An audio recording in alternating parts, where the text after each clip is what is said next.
Now, Chelsea are hosting Barcelona tomorrow night in what is set to be an exciting Champions League encounter. Gary Cottrell is at the Chelsea training ground for us. We can go and join him live now.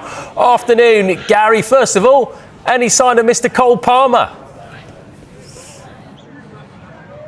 Oh, what a week it is for Chelsea. Not only second in the Premier League, not only coming up against the team above them in the Premier League on Sunday, but Barcelona in the Champions League tomorrow night. What a game that's going to be, and what a sight this is for Chelsea fans, because Cole Palmer injured his toe after those 2 months out with his groin injury. We were wondering whether or not he'd be out training with the rest of the team, and there he is in the middle of that group. Being congratulated, I think, for the fact that he is back in training. Not sure whether he'll do full training. He's got that special boot on over that little toe on his left foot, which he banged on a door one night last week, which Enzo Maresca said would put him out of this Barcelona match and the Arsenal match at the weekend. He said he was back training on grass, but wasn't sure when he'd be back training with the rest of the squad. Well, he is out there for these early stages, these warm-up stages that we're allowed to see ahead of Champions League nights. Whether or not he'll stay with that group when they start the training proper, when they have their games, when they do the serious training, or whether or not he'll go off and do something by himself, we'll find out hopefully before the cameras have to leave, but he's certainly in that group if we can make him out with the rest of the players about to go off and do some runs. There he is leading off the runs with the rest of the team, and we were asking Enzo Maresca at the news conference whether or not that special boot, which means he has got back into training earlier than expected, would mean that he could be involved against Barcelona. No, he said, but what about that game against Arsenal on Sunday? We don't know when, but for sure will be soon. It's already on pitch. It's already touching the ball. So, and the feeling is good. Could he, even with the help of that boot, be available to go toe to toe against Arsenal on Sunday? We are here for tomorrow game. That is Champions League game, and then after that we're gonna start to think about Arsenal. But you're not ruling it out, even though you're not talking about the Arsenal game today. Could still be a possibility. I don't think so at the moment. We're going to just get a bit more insight from you. We've heard from the club. Now there's been a few days since it happened. What happened? It was at night. He was getting up to go maybe to the toilet. I don't know, when he hit his toe. Do you know more details about what happened? The last time I spoke about Cole was in the last press conference. And the last time I spoke with Cole was yesterday, just after the session, to ask how was his feeling. That, again, was good feeling. But I didn't ask him details about the injury at home. Yes, so he's out there, isn't he? Looking like he's moving really freely. I was always sung a nursery rhyme when I was young about the feet on your toe. This little piggy went to market, this little piggy stayed at home, this little piggy had roast beef, this little piggy had none, and this little piggy, the little toe, went yes, yes, yes, yes, all the way back to training. And there he is, Cole Palmer, out there training. We asked Mark Cucurella at that same news conference whether he had any more insight about how Cole Palmer had done the injury. He said he certainly banged it on a door. He said he's banged his toe on the door a couple of times, but he's tougher than Cole Palmer. He laughed, and then he said he thinks he was celebrating winning a game of that football computer game that we're all very well aware of. Whether or not that's the true reason, because he was smiling when he said it, we're not sure, but certainly he's back out there, and at the moment in these early stages, fully committed and fully involved in training. How exciting was it that you drew Barcelona, having come through the academy there and getting to play against them as a Chelsea player now? Yeah, well, it's a very special game for me, for my family. I think I played against them a lot of years ago, so now we have the opportunity to play Champions League, special nights. Always the Chelsea-Barça was very good game, so hopefully tomorrow we can do a good game and win these 3 points. And what do you remember about leaving Barca? Because you would have left to go to Eibar to play more football, but you've kind of, through going to Eibar, Brighton and now Chelsea, you've kind of reached the same level as Barca. Do you feel like you're at a very high level now where, you know, you showed that you could have played for Barca maybe? Yeah, I think now I'm in a good level. I have a good confidence. We have a really good team. The team plays really good, so this helped me as well. But I don't think about this because maybe if I stay in Barcelona and I don't move on loan, maybe I don't have never the opportunity to play champions, to win this or play for Chelsea and win the trophies that I won. So I think everything happens for a reason, so I'm very happy with my career and I'm very happy to play for Chelsea and tomorrow play this big game. Perfect. Jacob, just on the end here, first row.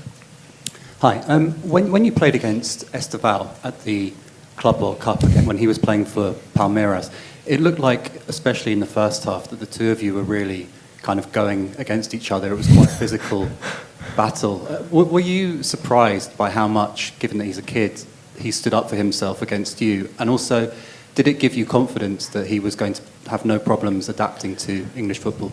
Yeah, for sure. I think for him was not a good, easy game because he need to run a lot and then we put a lot of pressure on them.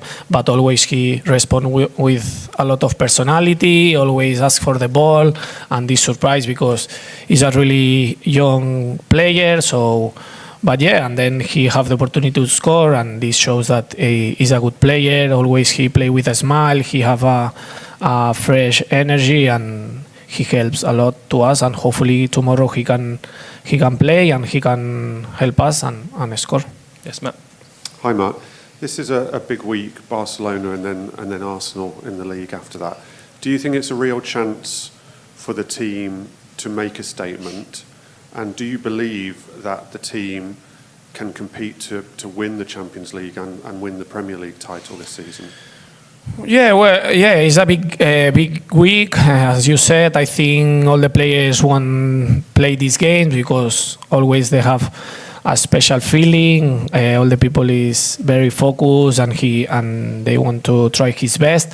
And yes, I think we have a good opportunity. We need to know that, okay, it's 2 big games, but it's nothing more than 3 points. I think if we win this game, for sure you have more confidence and all the people start to speak about you, but we don't need to forget that we are in November, we have a long run ahead, so we need to continue in this moment. I think 2-3 weeks ago when we lose against Brighton at home, and then I think United, all the people said that Chelsea is very young and we are not ready, and now we play good games and we came in a good moment, and the people start to say that maybe we can fight for a trophies and for the Champions League. It's true that we want to win all the trophies, but no, 2 weeks ago we are not the bad team and now we are the best team. We need to continue what we are doing, play in our level, enjoy winning games, and let's see what this team is able to do. And Jack, the end. Mark, just back on Esteval, you've got a unique position of having played with both him and Lamine Yamal. They've drawn some comparisons with their age and what they're doing. Can you just compare the two of them and how remarkable they are for their age? Difficult one, this one. No, yeah, I think both of them, they are very, very special players. They have a lot of talent. They always want to the ball. They always try to do the one by ones. They are these players. They can decide the games. And then I think maybe the only difference, or at the moment the difference, is like Lamine, he's playing in Europe for maybe 2-3 seasons ago, and Estevao is arriving this season, but he's doing really well. I think if he continuing in this way and this level and improving in all the aspects. In all the aspects, he can arrive to Lamine's level. And are they similar personalities? Are they similar people? Yeah, for sure. I think they are both very funny. They always try to love. They enjoy with the ball. They like to always they have this smile in the face. So I think these players, if they feel happy, they can perform in his best level. Perfect. We'll go Simon here at the front. Hi, Mark.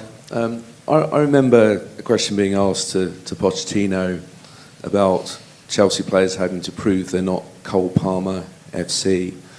Chelsea have won 9 of the last 12 games without him. Do you feel like you as a group have proven that you're not solely reliant on Cole Palmer as much as perhaps you were in the past? Yeah, for sure. I think now we miss Cole for a couple of games and the team play in a really good level. We win big games as well. It's true that Cole is very important for us and we miss him, but we are Chelsea. We have a lot of good players with a lot of qualities and we need to perform. The most important thing is not the player, it's like the team, and we need to win all the games. I try to do our best. Doesn't matter if we miss some players, because it's true that Cole, Levi as well, and all these players that are important for us, but we don't have excuses. We need to perform as well. Gary, just in front. Hiya. With Cole, it's a crazy injury, you know, knocking his baby toe against the door at night. Obviously, there have been some bants with him in the dressing room. What have you said to him, and what has he said to you about what happened? To be fair, I don't believe, because no, but it's true that these things can happen sometimes. I have a couple of times this thing, but I'm stronger than them, so I don't feel nothing. But yeah, these things can happen. It's a big upset for us, because he's near to play with us, to train with us, and then now he needs to rest. But this part of the life, no? A part of footballers, we have personal life and we have this kind of problem, so hopefully he can recover fast. What was he doing? What happened, do you know? To be fair, I don't know. He's running, no, because I think he lose a FIFA game or something like this, I think. Go in the front here, we do. Hi, Mark. Obviously, you played with Lamine Yamal for Spain. I was wondering whether it helps, I suppose, in terms of your preparation, that you have Esteval at the moment to sort of prepare for these games, and how do you prepare to face Yamal, and how do you deal with him? Yeah, well, Esteban, I tell him to put shin pads this training, because I start to training with him. Well, it's difficult. This kind of players is always difficult play against them, because they have a special talent, a lot of quality. So, well, tomorrow I think is not Lamina versus Cucurella. Is a big game. We have my teammates for sure try to help me, and we need to have a big game because we want to win this game, and it's true, it's a tough battle, but hopefully we can do our best and win the game. Hi Mark. Enzo Maresca has just said to us that he believes that Chelsea are a better team than when they lost to Bayern Munich on match day 1. Looking a little bit further back, do you believe that Chelsea have improved since last season and during this season as it's gone on, and if so, in what ways?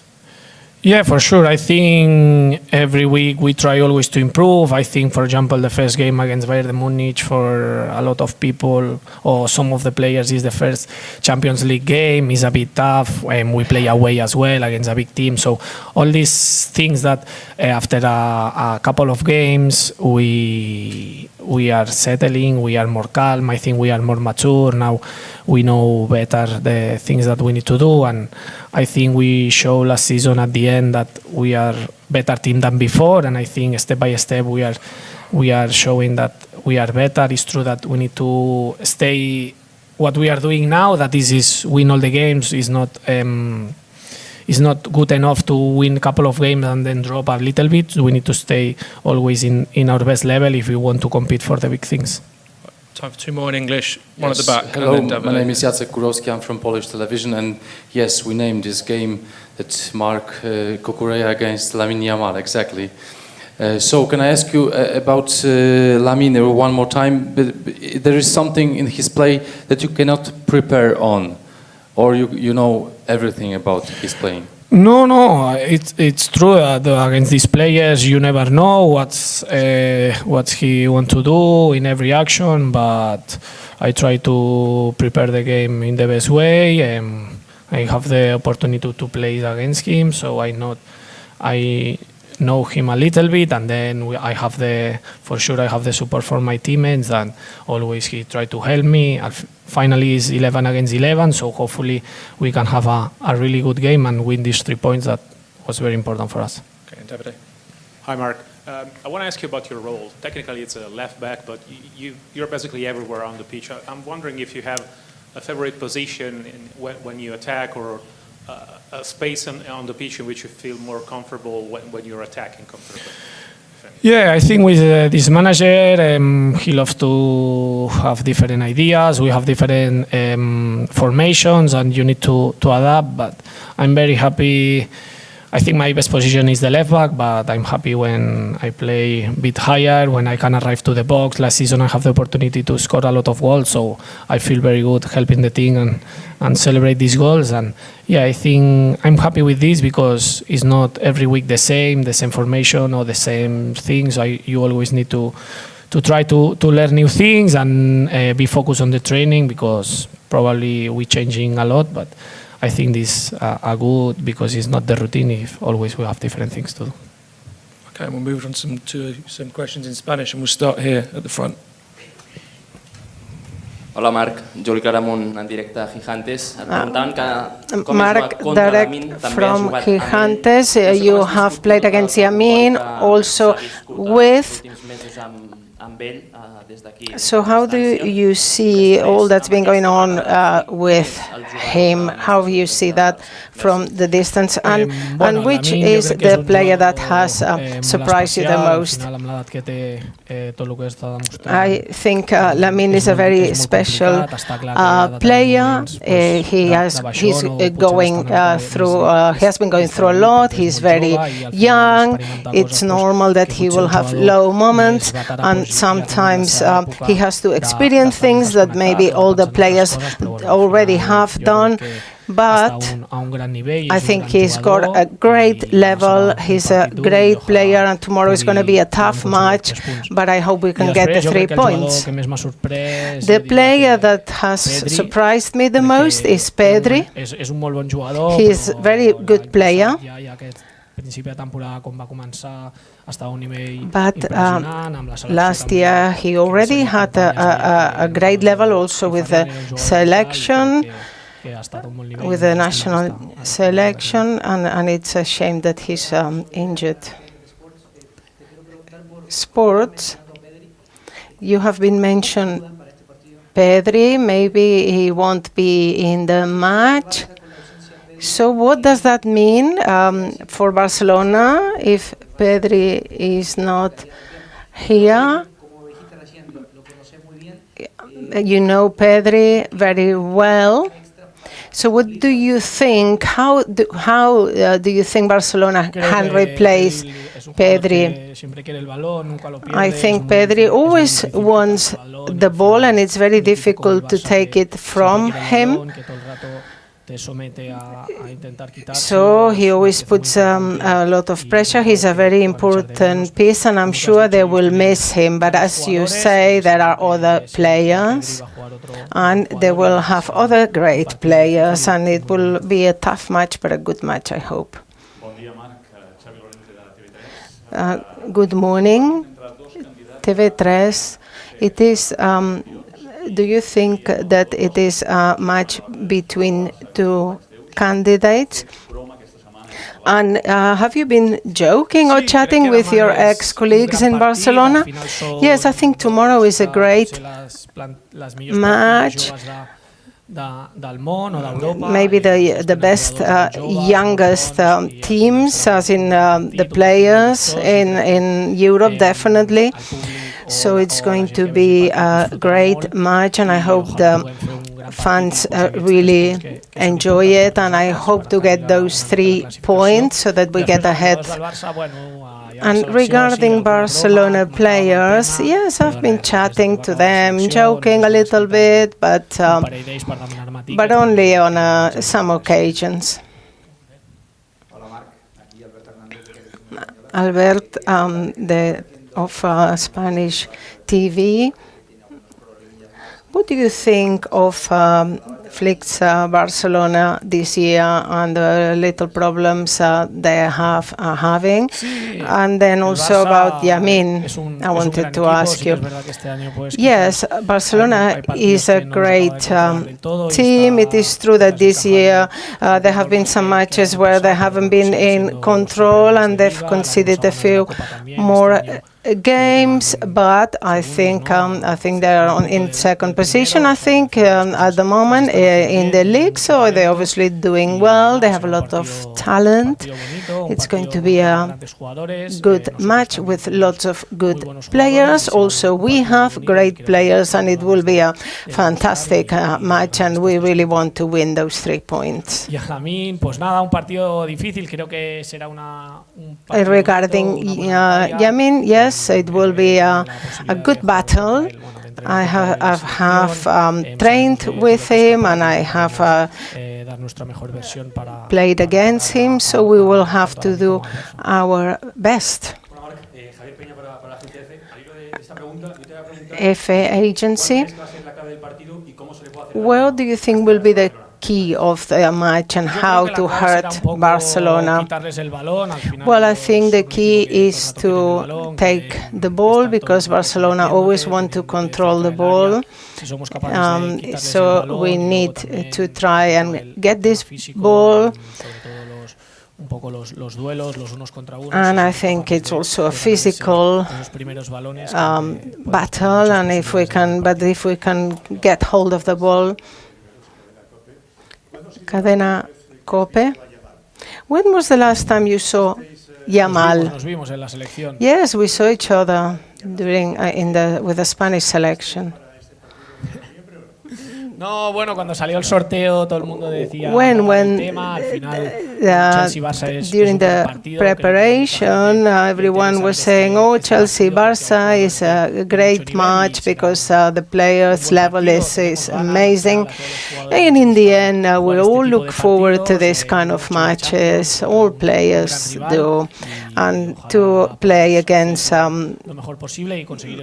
great opponents. So I hope to have these 3 points. Thank you. The future of Ethan Nwanery's potential loan move is suddenly uncertain, as Arsenal remain wary of repeating past setbacks caused by injuries. According to recent reports, the club is open to sending the young midfielder out on loan this winter, but the idea raises immediate questions. Nwanery has become the talk of the moment after a report from the Daily Mail suggested that Arsenal are considering a temporary move for the 18-year-old. Despite his limited minutes this season, the thought of letting him leave, even temporarily, comes with significant doubts. Back in October, Mikel Arteta publicly insisted that Nwanery would have plenty of opportunities to play, pointing to the fact that the teenager had already been called upon when Martin Odegaard was injured. "I don't know, but I don't work with expectations," Arteta said at the time. "I work with what the players can give in the context of where the team is at that moment." Ethan played 2 Premier League matches early on because Martin was out. He's played in other competitions and he'll play more. Yet the reality has been very different. Nwanery has logged fewer than 500 minutes this season, appearing in just 5 of Arsenal's 11 Premier League games, none of them as a starter. His only starts came in the 2 EFL Cup wins over Port Vale and Brighton, and in the 3-0 Champions League victory against Slavia Prague. The arrival of Ebereki Eze and the promotion of Max Daumann have tightened competition even further. And despite injuries to Odegaard, Bukayo Saka, and Noni Madueke, Nwanery's pathway has only narrowed. It's easy to forget how young he still is.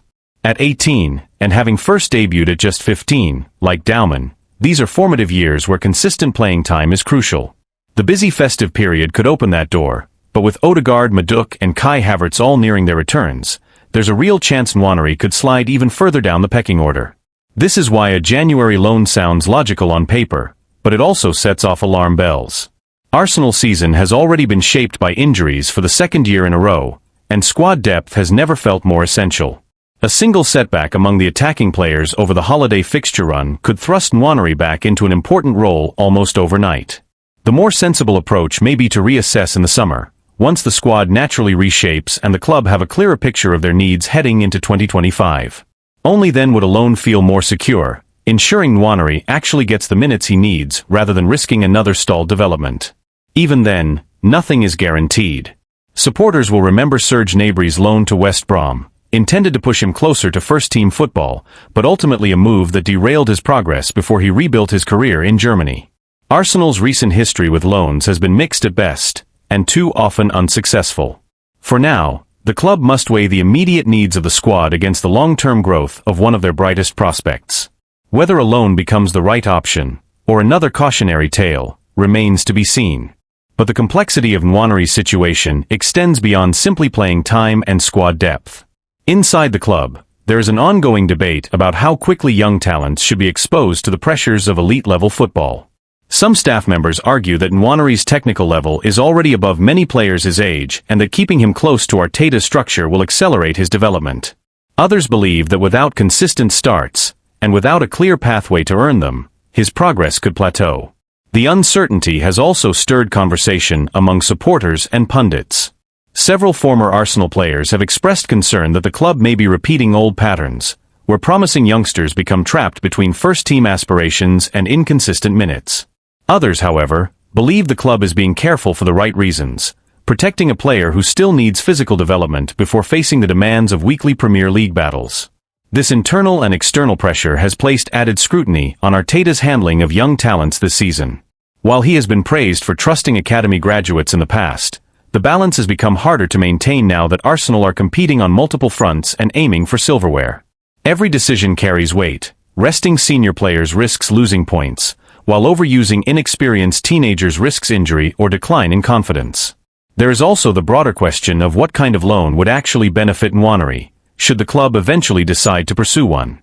A move to a Premier League side fighting relegation could offer minutes, but expose him to a demanding environment that prioritizes survival over development. A championship loan, on the other hand, might provide consistent matches, but at the cost of adjusting to a more physical style that does not always align with Arsenal's tactical identity. European options have been mentioned as well, though not confirmed. The possibility of joining a club in the Netherlands or Germany, leagues known for nurturing young talent, has been discussed quietly among observers. Yet Arsenal are hesitant, given how unpredictable such moves can be and how often they fail to produce the expected results. Meanwhile, Nwaneri himself remains focused and professional, according to those around the training ground. He is said to be eager for opportunities, but not frustrated or discouraged. The coaching staff admire his attitude, which only complicates the decision further. He is doing everything right, and still his future remains uncertain. As Arsenal approach the January window, the club finds itself at a crossroads. The next few weeks will likely be decisive, not just for Nwaneri's short-term career, but for how Arsenal choose to manage their most gifted prospects in an era of high expectations and relentless schedules. Any decision made now will be examined closely, not only because of what it means for Nwaneri, but because it will signal how the club intends to balance ambition with development as they move into the next phase of Arteta's project. Arsenal now face a difficult setback. Piero Hincapié may have to step into the North London derby under less than ideal circumstances after Gabriel's injury blow. The club is hoping that Hincapié's long late return trip to North London won't affect his readiness to replace Gabriel against Tottenham, because losing the Brazilian for such a crucial match is a major hit to Mikel Arteta's plans. Arsenal have already been forced to cope with key absences at various stages of the season, but Gabriel missing the derby presents a challenge of a very different magnitude. Naturally, the focus shifts to who will fill the gap on the left side of Arsenal's defense, and for many, the most logical answer is Piero Hincapié. The summer signing impressed during his only start for the club so far, an outstanding display at left centre-back in the League Cup win over Brighton. That night, he partnered with Christian Mosquera, who is also an option for Arteta on Sunday. One possible configuration would see William Saliba move to the left, with Mosquera taking his place on the right, depending on how heavily Hincapié's international travel weighs on Arteta's decision. And that travel is far from insignificant. The Ecuadorian defender is currently away with his national team. He captained Ecuador during their 0-0 draw with Canada, helping secure the clean sheet. But the real concern comes with his final international fixture. Ecuador face New Zealand in New Jersey in the early hours of Wednesday morning, UK time. The match kicks off at 1:30 a.m. and is expected to finish around 4 a.m. Only after that will Hincapié board his flight back to England, meaning he won't arrive in London until Wednesday afternoon at the earliest. From there, he will have just a handful of days to recover, settle back in, and prepare for one of the most intense fixtures of the season. The slight silver lining is that the derby falls late in the weekend, giving him as much time as possible to reintegrate. Still, the timing of his return is far from ideal and adds yet another layer of uncertainty to Arsenal's defensive preparations ahead of a match that could define their momentum for weeks to come. Beyond the logistical headache, Arteta and his staff must also consider the physical and tactical demands that a North London derby imposes. It is not the sort of match where a defender can arrive underprepared, particularly against a Tottenham side that has looked sharp in attack this season. Any hesitation, any lapse in intensity caused by travel fatigue, could be costly. Inside Arsenal, there is a quiet concern that the club may once again be walking a tightrope with its defensive depth. Over the past 2 seasons, injuries at the back have forced Arteta into uncomfortable choices, and Gabriel's setback reopens a conversation that the club hoped was behind them. The manager has repeatedly emphasized the importance of continuity across the defensive line, especially given how central the high defensive line and controlled build-up are to Arsenal's identity. Gabriel and Saliba have been at the core of that stability, and disrupting it inevitably changes the team's rhythm. Analysts close to the club have noted that Hincapie's profile fits the role well, confident under pressure, quick across the ground, and capable of progressing the ball with either foot. However, they also caution that he is still adapting to the Premier League's pace and physicality. Throwing him straight into a derby environment may accelerate his integration, but it also carries risk. Supporters have expressed mixed reactions as well. Many are eager to see Hincapie given a real opportunity, believing his style suits Arsenal's long-term plans. Others worry that asking him to deliver immediately, under difficult circumstances, could place unnecessary pressure on a player still in the early stages of adjusting to English football. The timing of Gabriel's injury also complicates Arsenal's broader goals. With a congested winter schedule approaching and the title race tightening, every match takes on heightened importance. Dropping points against Tottenham could shift momentum, not just in the standings but in confidence across the squad. It also forces Arteta to rethink how he manages minutes for defenders who have already logged heavy workloads this season. Club insiders say the staff have been preparing contingency plans for weeks, anticipating scenarios where international duties and injuries overlap. Yet even the best planning can be stretched thin when travel delays and late-night kickoffs are added to the equation. In the coming days, the medical and performance teams will conduct assessments to determine exactly how ready Hincapie is for Sunday's showdown. Arteta is expected to make a late decision, balancing long-term health with short-term necessity. The hope is that the Ecuadorian arrives in good condition, responds well to training, and can at least offer a reliable solution in Gabriel's absence.